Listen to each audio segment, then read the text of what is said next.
Assalamualaikum warahmatullahi wabarakatuh.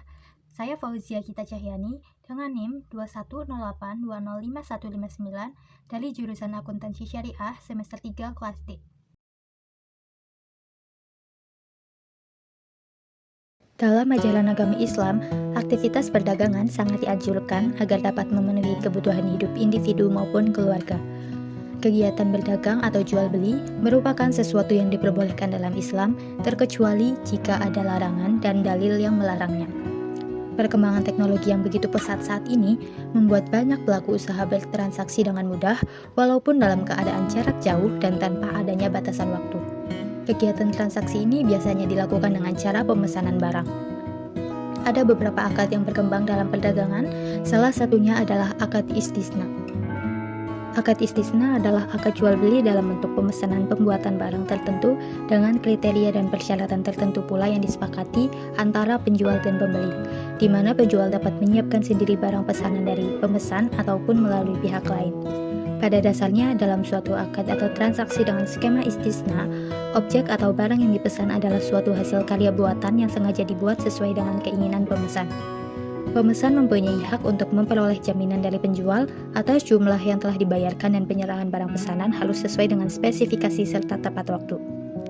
Akad istisna dapat dikatakan sama dengan akad salam, dikarenakan kedua akad ini dipakai untuk pemesanan barang dan barang yang menjadi objek itu belum ada. Namun, akad istisna dan akad salam tetap memiliki perbedaan, salah satunya adalah dalam waktu pembayaran, di mana dalam akad salam, pembayaran dilakukan saat kontrak atau akad, sedangkan untuk istisna, pembayaran boleh dilakukan saat kontrak berlangsung, atau juga boleh diangsur atau cicilan, dan juga boleh dibayar di kemudian hari saat waktu penyerahan barang. Landasan hukum dari adanya akad istisna terdapat dalam Al-Quran firman Allah Subhanahu wa Ta'ala pada surat Al-Baqarah ayat 275, pada as-sunnah atau hadis terdapat pada hadis riwayat Tirmizi. Selanjutnya, pada ijma atau konsensus umum, masyarakat telah mempraktikkan istisna secara luas dan terus-menerus tanpa adanya keberatan sama sekali. Istisna sah sesuai dengan aturan umum mengenai kebolehan kontrak selama tidak bertentangan dengan nas atau aturan syariah. Ada beberapa rukun dalam istisna. Yang pertama adalah penjual atau syani, yang kedua pembeli atau orang yang memesan atau mustashni, yang ketiga objek atau masnu, yang keempat harga atau saman, dan yang kelima ijab qabul atau sigor. Ketentuan dalam akad istisna mengatur mengenai pelaku, objek akad, dan juga ijab qabul. Ketentuan untuk pelaku yaitu pelaku istisna yaitu penjual dan pembeli harus cakap hukum dan balik. Untuk objek akad terdapat ketentuan tentang pembayaran dan juga ketentuan tentang barang.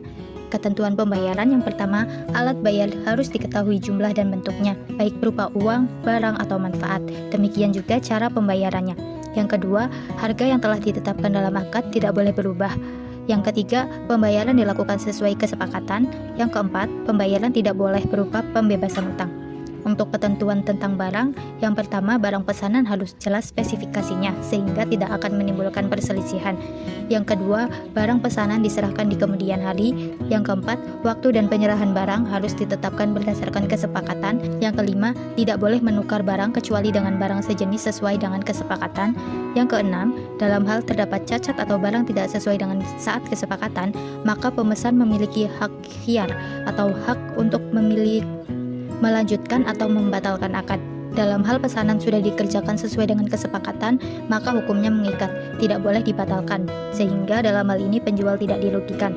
Untuk ketentuan dalam ijab qabul, yaitu terdapat saling kerelaan di antara pihak-pihak pelaku akad yang dilakukan baik secara verbal ataupun secara tertulis. Selanjutnya mengenai jenis-jenis akad istisna yang terbagi menjadi dua, yaitu istisna dan istisna paralel. Untuk definisi dari istisna adalah akad jual beli dalam bentuk pemesanan pembuatan barang tertentu dengan kriteria dan persyaratan tertentu pula yang disepakati antara pemesan dan penjual. Dan untuk definisi dari istisna paralel adalah suatu bentuk akad istisna antara penjual dan pemesan, di mana untuk memenuhi kewajibannya kepada pemesan, penjual melakukan akad istisna dengan pihak lain yang dapat memenuhi barang yang dipesan oleh pemesan. Perbedaan antara istisna dengan istisna paralel adalah pada keterlibatan pihak ketiga, di mana dalam jenis akad istisna yang pertama tidak ada keterlibatan pihak ketiga. Atau dengan kata lain, penjual menyiapkan sendiri barang pesanan yang dipesan oleh konsumen. Sedangkan dalam istisna paralel, penjual meminta bantuan kepada pihak lain untuk membuatkan barang pesanan dari konsumen. Skema dari jenis istisna yang pertama yaitu penjual dan pembeli melakukan akad istisna. Yang kedua, penjual menyerahkan barang pesanan kepada pembeli. Dan yang ketiga, pembayaran dilakukan oleh pembeli saat barang telah diserahkan. Contoh dari akad istisna adalah ketika ada seseorang yang datang kepada seorang desainer atau perancang baju, kemudian dia meminta untuk dibuatkan baju sesuai dengan keinginannya. Dan kemudian, desainer tersebut membuatkan baju sesuai dengan spesifikasi dari konsumennya. Contoh tersebut merupakan contoh dari jenis istisna yang pertama, karena dalam kasus tersebut tidak ada keterlibatan dari pihak lain. Selanjutnya, skema dari jenis istisna yang kedua yaitu istisna paralel. Dapat dilihat dalam gambar. Yang pertama, penjual dan pembeli melakukan akad istisna. Yang kedua, penjual memesan dan membeli pada supplier atau produsen. Yang ketiga, barang diserahkan dari produsen kepada penjual. Yang keempat, barang diserahkan kepada pembeli oleh penjual. Dan yang kelima, pembayaran dilakukan oleh pembeli setelah menerima barang. Contoh dari akad istisna paralel dapat diterapkan dalam kasus pembiayaan perumahan.